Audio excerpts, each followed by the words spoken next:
Good morning students, welcome to all 4 e-learning classes. This is zoology subject chapter 4 session 7. So we are on the way to discuss the structure of nephron.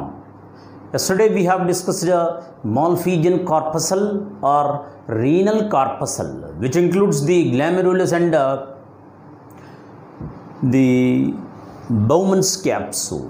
Bowman's capsule is a cup-like structure with a double layered with the outer parietal and inner visceral layer, and the glomerulus is the network of capillaries. That is the renal artery what forms the afferent renal arteriole, whereas the afferent renal arteriole enters into the glomerulus. Efferent renal arteriole leaves the glomerulus, and the network of this capillary is what name it to be the glomerulus. It is made up of the simple squamous epithelial cells, and it is named to be the endothelium, which have the fenestrae as the pores, whereas Bowman's capsule double layered outer parietal and inner visceral layer. The outer parietal made up of simple squamous epithelial cells, whereas the inner visceral made up of the podocytes, and there are slits named to be the slit pores or else filtration slits. The combination of the simple squamous epithelium of the endothelium of the blood capillaries with the fenestrae and the basement membrane, as well as the Bowman's capsule podocytes with the filtration slits of what form glomerular filtrate membrane through which the filtration takes place, is what all the summary we have discussed yesterday. Now we'll move on to the remaining part, which is the Bowman's capsule, which lead through a narrow tube lead into the renal tubule. The renal tubule includes the PCT, next DCT, and the loop of Henle. PCT, proximal convoluted tubule, present lies in the cortex region itself. It is made up of simple cuboidal epithelial cells, and this is the part where the microvilli with brush borders, which are referred as brush borders. Simple cuboidal epithelium made microvilli, which is referred as the brush borders, which increase the surface area absorption. PCT is the part where numerous microvilli as well as the numerous mitochondria are present. The presence of numerous mitochondria cell organelle indicates that active transport of the ions, ionic movement is taking place, which means generally selective reabsorption, where under the urine formation we discuss the transport of the ions as well as the water by means of the active and passive takes place. Active transport require the energy, so the active transport of ionic movement at the PCT is due to the presence of large number of mitochondria. Presence of the cell organelles such as mitochondria facilitate active ionic movement from nephron into the interstitial fluid, thereby into the blood. That is the story about the PCT. And then it lead into loop of Henle's. Loop of Henle is the characteristic feature of the terrestrial animals, among the mammals particularly. This is the one which is for the ionic balance maintenance, water conservation too. The loop of Henle is with the two limbs. It is made up of the two limbs and are of the descending limb as well as the ascending limb and ascending limb. Ascending limb is what we see. In fact, the descending limb is that which is the continuation of the PCT, but it extends into the medulla region. Look at here. So this is all the region above is the outer dark region of the kidney, which is the cortex, whereas this is the lower paler region is the medulla inner region. So the descending limb of the loop of Henle continued from the PCT, and it is with the same with the composition in terms of the epithelium. Here it is also with the cuboidal epithelial cells, but the microvilli are fewer and mitochondria are fewer. The fewer such cell organelles indicate what? Come on, answer. What we discussed here, the presence of the cell organelles called mitochondria is facilitating the active transport of ionic movement. As they are more in number, so more active transport, but fewer cell organelles called mitochondria as well as the microvilli indicates that the passive movement of the ions, not by more of the active transport. Here this descending limb which starts from the PCT and runs into the inner region of the medulla, it is with both a thick segment and a thin segment. The thick segment is with the cuboidal epithelium, whereas the thin segment is with the flattened simple squamous epithelium, and it takes the hairpin bend. It takes the hairpin bend and forms the ascending limb. This is the ascending limb. AL refer to ascending limb, and this is the DL refers to descending limb. Clear? Right. Ascending limb is with also the thin and thick segment. Entirely, if you observe, majority part of the loop of Henle is with the thin segment itself, and the ascending limb is the part in which the urine flow from inner medulla to outer medulla, and ascending limb is with the impermeability towards the water, and the thick segment of the thick segment comparatively, look at here, this is narrow, this is the wider, so this is the thick segment. The thick segment is with the more number of the mitochondria, which means ionic movement by active transport more at the ascending limb, but entire the ascending limb is impermeable for water. This is how the two limbs which are located in the medulla region forms the loop of Henle. Next, the DCT, distal convoluted tubule. Distal means away. So distal convoluted tubule lies in the cortex region, and this DCT is also with distal convoluted tubule is also made up of the simple cuboidal epithelium, and it is without simple cuboidal epithelium, and it is without what it is said to be the, it is without brush borders, unlike the PCT where microvilli or brush borders are more.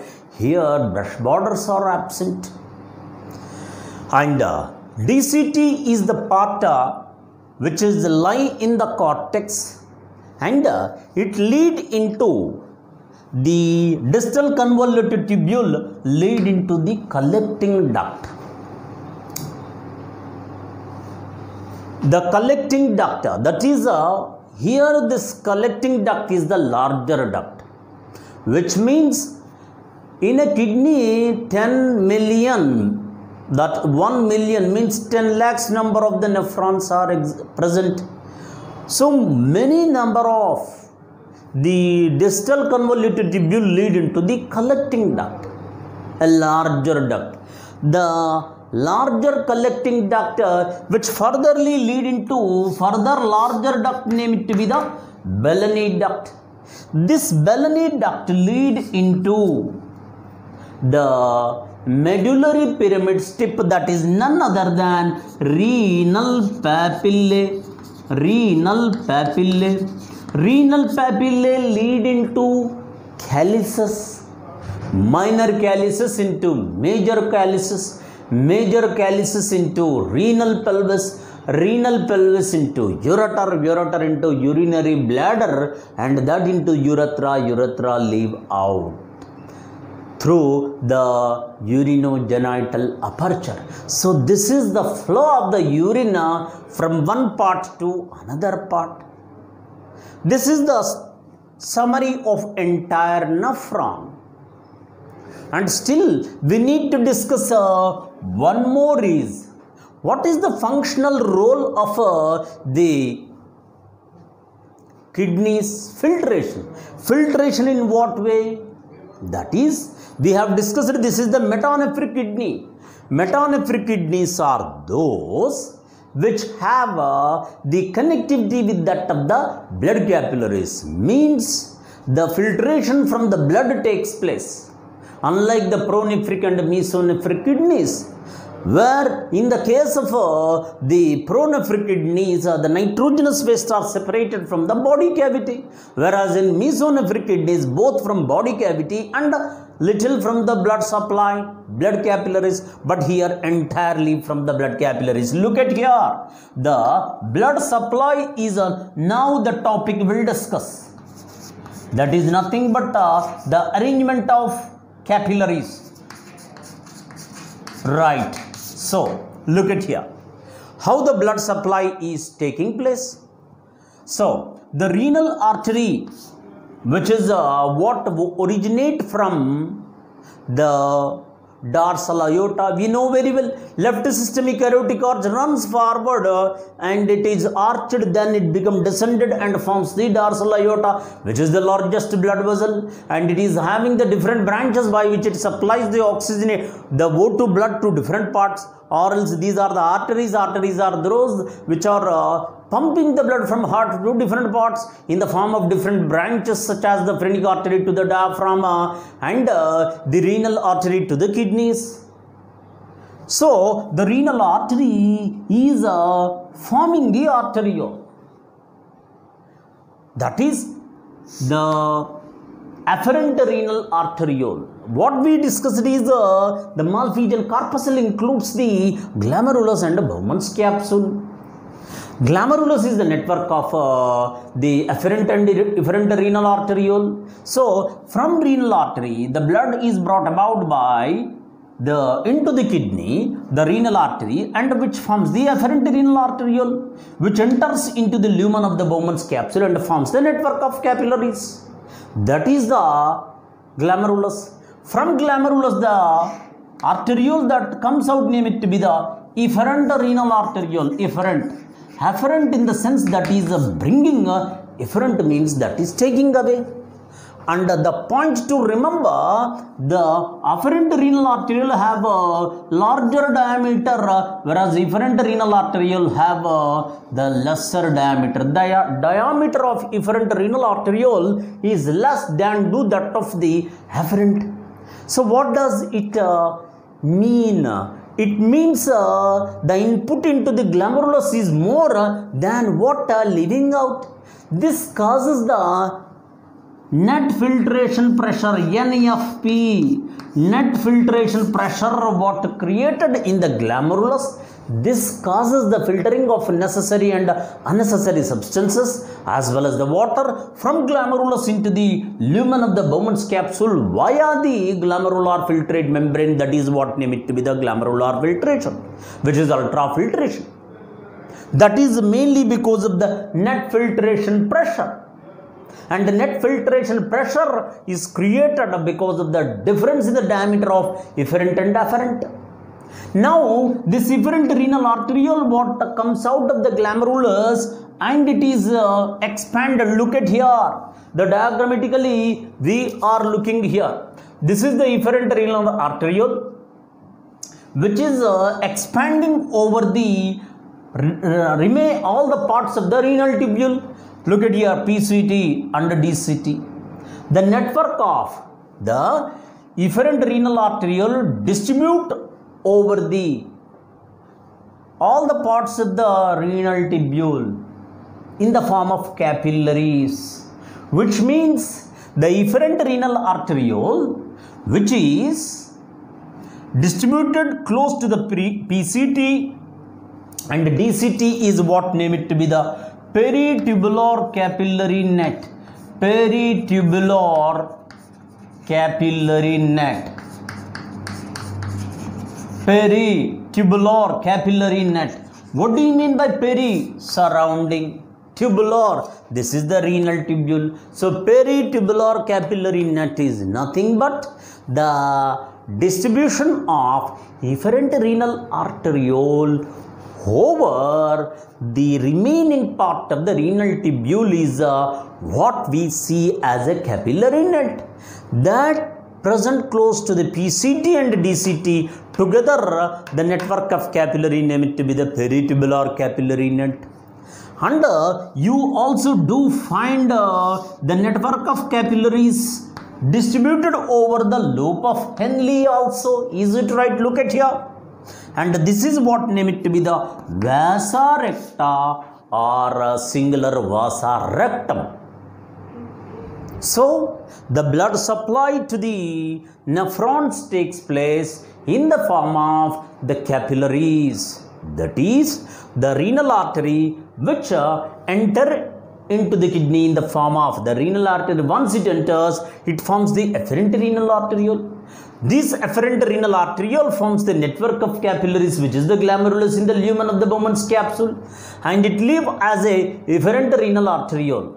The efferent renal arteriole which is form the capillary net all over the part of the renal tubule, that in the PCT and DCT is named to be the peritubular capillary net. That distribute over the lobe of Henle is the vasa rectum.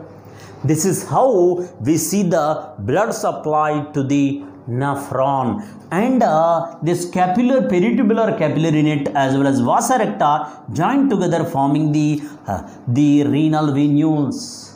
And the renal venule what forms the renal vein. So in this connection, the blood supply sequence here: renal artery, efferent renal arteriole, glomerulus, efferent renal arteriole, peritubular capillary net, and the vasa rectum, then capillaries forming the renal venule into renal vein. This is the blood supply.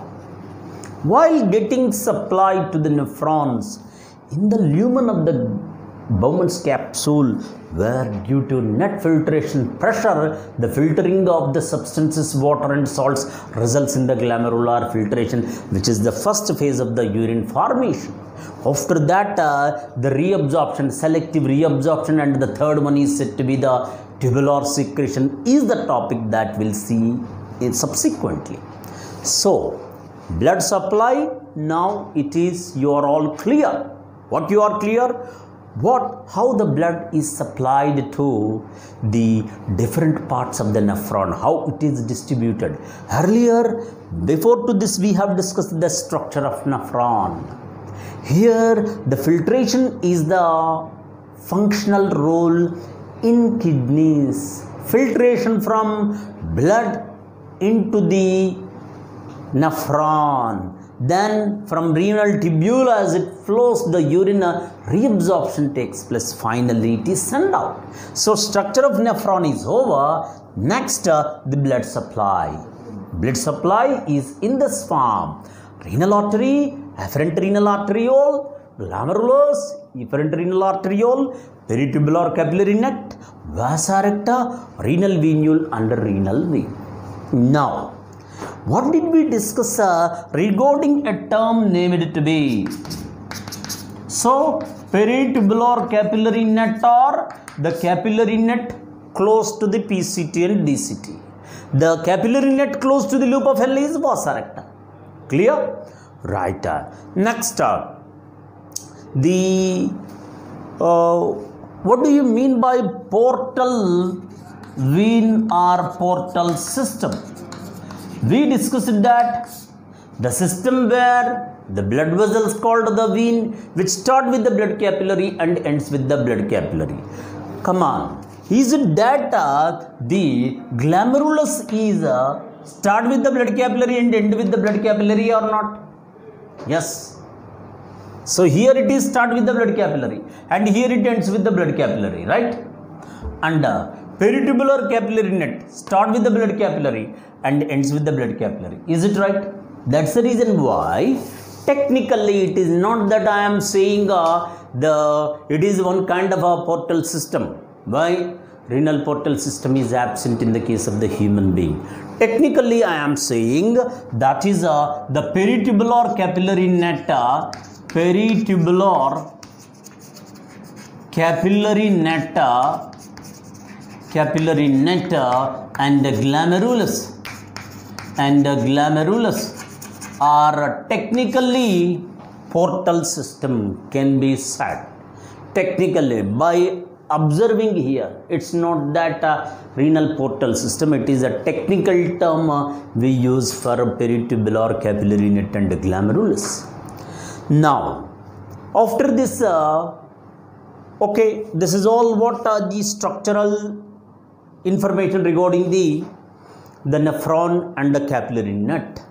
Next, here there is a what is called we see as a structure. The most important structure we discuss here is none other than the juxtaglomerular apparatus and juxtaglomerular the apparatus or system. Now we'll see juxtaglomerular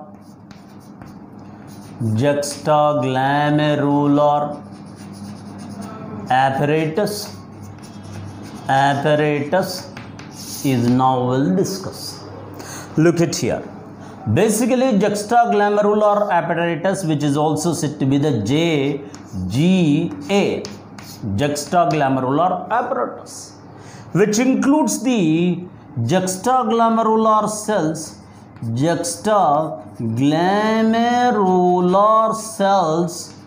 and the macula densa together what we refer to as the juxtaglomerular apparatus. And now that will we observe, we study with the diagrammatic information. Look at here.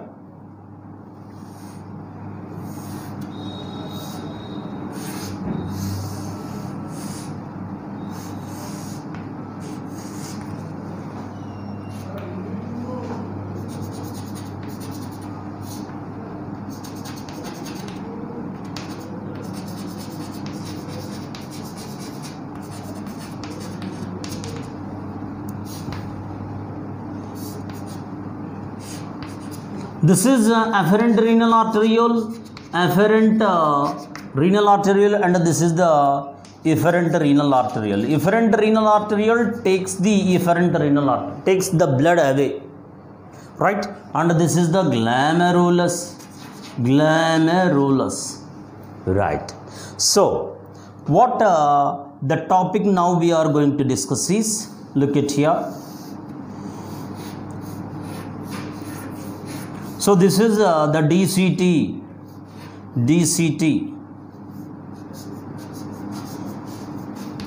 Look at here. This is the distal convoluted tubule. Not to confuse that glomerulus is here, distal convoluted tubule here.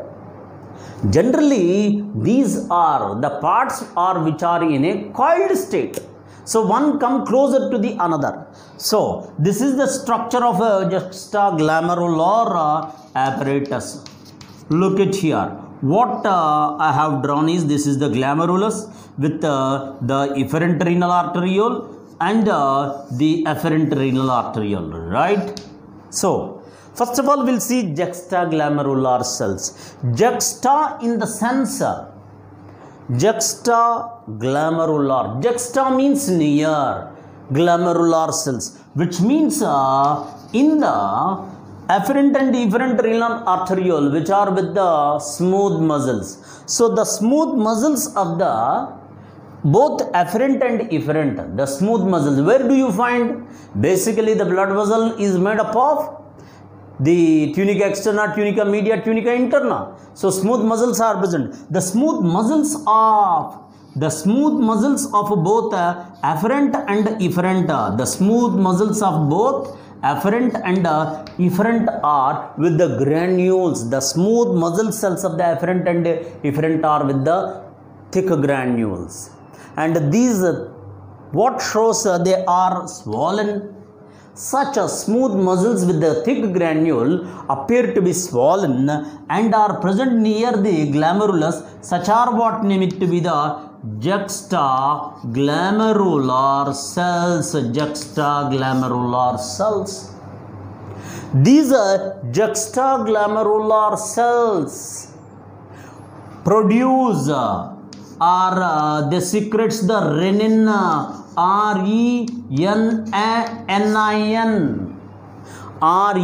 renin. Be careful, already we discussed renin, which is related to that of the enzyme of the saliva. Sorry, in the case of the stomach, prorenin, which is converted to form renin. Is it right? So, renin is an enzyme related to that of the infants. Now here renin, it is acting as a hormone which renin acts on angiotensinogen and convert it into angiotensin 1. We have already discussed earlier. I repeat. So, the juxtaglomerular cells, juxta means near, glomerulus. The smooth muscles of both afferent and efferent are with thick granules and are of swollen.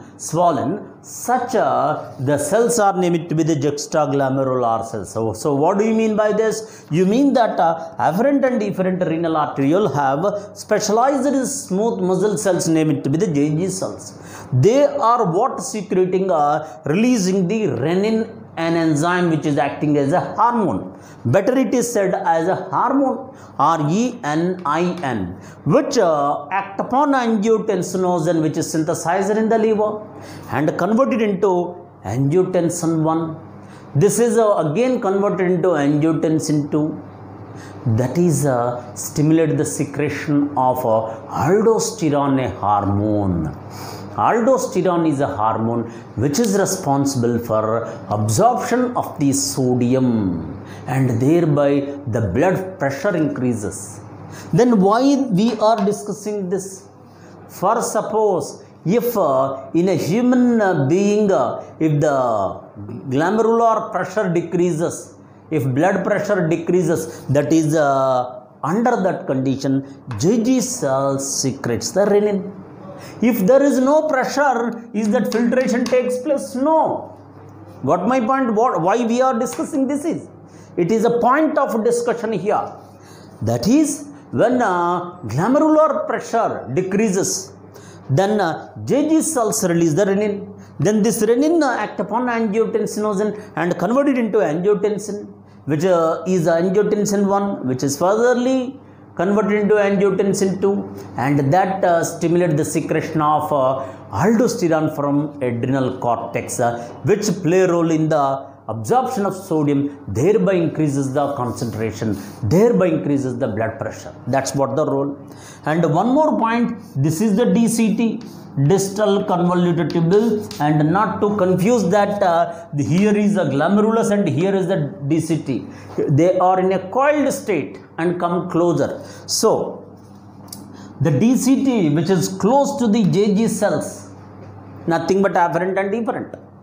The DCT in which the epithelial cells, you know very well, already we discussed that there are cuboidal epithelial cells, simple cuboidum. However, the DCTs with the cuboidal cells majoritively, but few of the cells are columnar. There are specialized columnar cells present close to the JG cells, which are arranged in a thick manner, which are what named to be the macula densa. Macula densa. I repeat, we know very well DCT is aligned by means of cuboidal epithelial cells, but some of the epithelial cells are column like, look at here, you find the difference between the cells of here and here. These are cube shaped, whereas these are columnar. So some of the cells are columnar and are arranged in a thick manner. Densa refers to thick. So the cells of the DCT epithelial cells close to JG cells are arranged in a thick manner, named to be the macula densa. Here the macula densa act as a chemoreceptors. What do you mean by chemoreceptors? Chemical. What chemical? Here what the important point to remember, that is macula densa present in the DCT are acting as the information gathering. They are what gather the information. What information? For suppose in DCT, if the blood pressure is decreased, as if here is the blood pressure decreases, that is naturally noticed in the DCT, which is detected by macula densa, and this macula densa give information to the juxtaglomerular cells. That's what they are, the chemoreceptors for information of the chemicals. And macula densa with that of the juxtaglomerular cells is juxtaglomerular apparatus. Here macula densa acting as a chemoreceptors, they provide the information to the JG cells. JG cell, what information? As there is a reduction in the blood pressure or glomerular filtration, then immediately JG cell secretes the renin, RE-NIN. Keep in mind, this is very important. And even while writing RE-NIN, if you write, or else if you keep tick answer for RE-NIN here in the excretory system, that becomes the blunder. Whereas the digestive system in infants, RE-NIN is correct. Not there, RE-NIN is false. So renin, RE-NIN convert the angiotensinogen into angiotensin 1, that furtherly into angiotensin 2, that furtherly stimulates the adrenal cortex to secretes the hormone aldosterone, which play a role in the absorption of sodium and also stimulates the absorption of water. Thereby the volume of the blood increases, so blood pressure increases and the glomerular filtration also increases. That is the story we discuss. And after this, the one more point to remember, the types of the nephrons.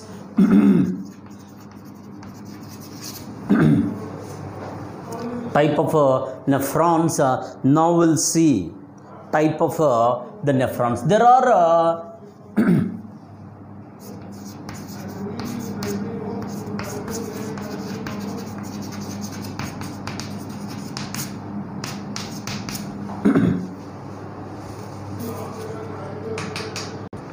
types of nephrons. We'll see types of nephrons. Based on location, two types of the nephrons are seen. One is named to be the cortical nephrons,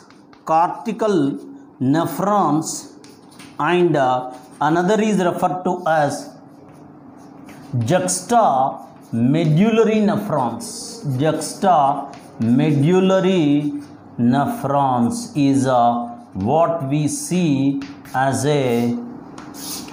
the types of the nephrons. That is based on location.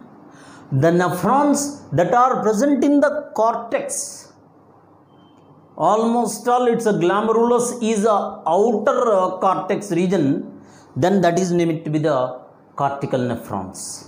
And the nephrons that are present in the inner the part of the cortex close to the medulla, and such are what named to be the juxtamedullary nephrons.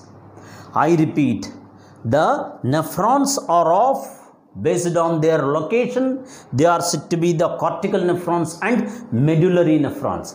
For suppose this is the cortex, which means the glomerulus is, if you find is diagrammatically we can learn here, the This is the Bowman's capsule, and this is the nephron. Look at here, PCT, DCT, and look at here. This is one said to be the cortical nephrons, whereas other, if you see, look at here. This is the juxtamedullary nephrons. Juxtamedullary nephrons. Based on their location, we are discussing the information about the nephrons. Look at here.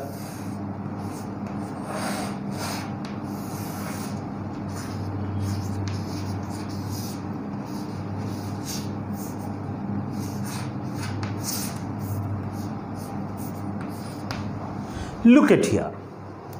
Do you find the difference between these two? Definitely. What difference we find?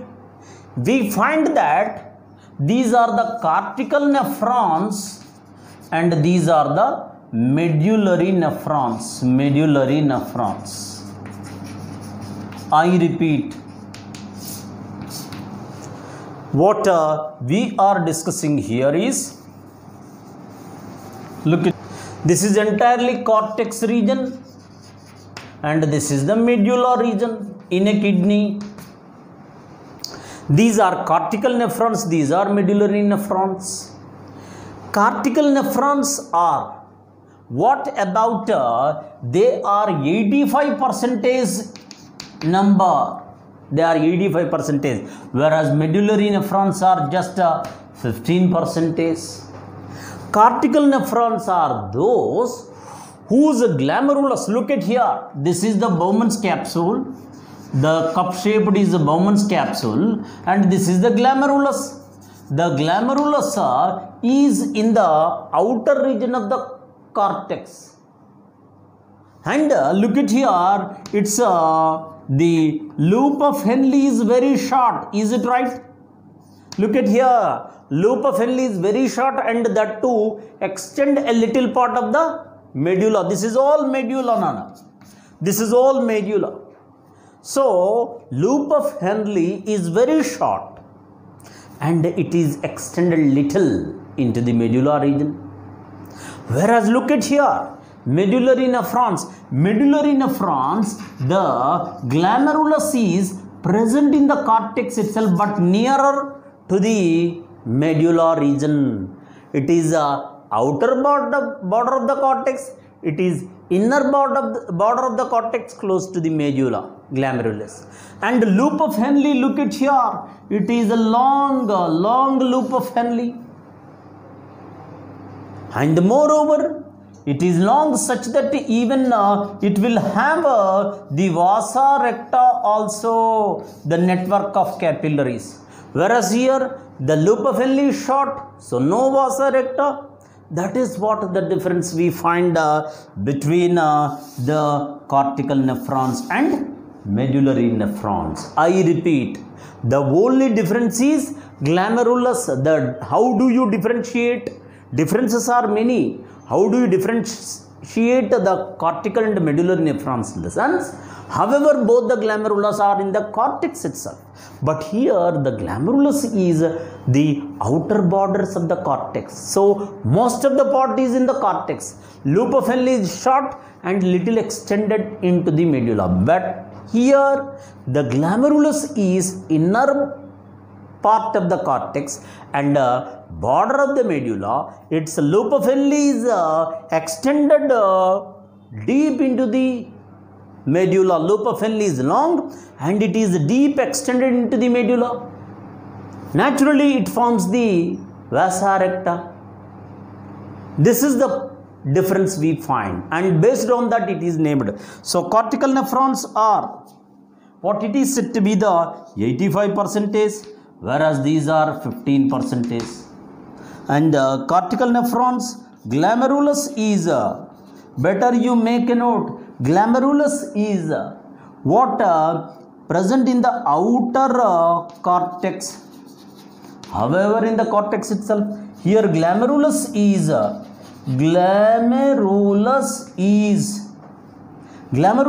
located inner cortex close to medulla. Loop of Henle's short and extend little into medulla,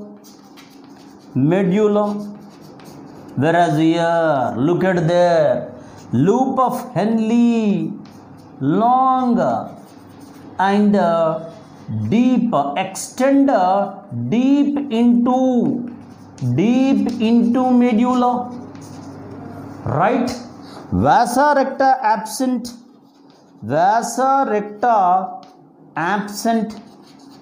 here. Vasa recta is present. And one more point to remember, that cortical nephrons regulate the water from the blood plasma in normal condition, but juxtamedullary nephrons control the water in the blood plasma when there is a shortage of water. So it is efficiently working when water deficiency is there. So types of nephrons: cortical nephrons, juxtamedullary nephrons. Cortical nephrons are 85%, medullary nephrons are 15%. Cortical nephrons whose glomerulus is in the outer cortex, whereas the glomerulus in the juxtamedullary nephron is in the inner cortex close to the medulla. Here, loop of Henle is short and extended little into the medulla, whereas loop of Henle is deep, long, loop of Henle is long and extend deep into the medulla. And vasa recta absent in cortical nephron as loop of Henle is short. So no vasa recta, but here vasa recta is present, well developed. And the cortical nephrons role is they regulate the water in blood plasma during normal conditions, but medullary nephrons control the water in blood plasma when water is short. Thank you.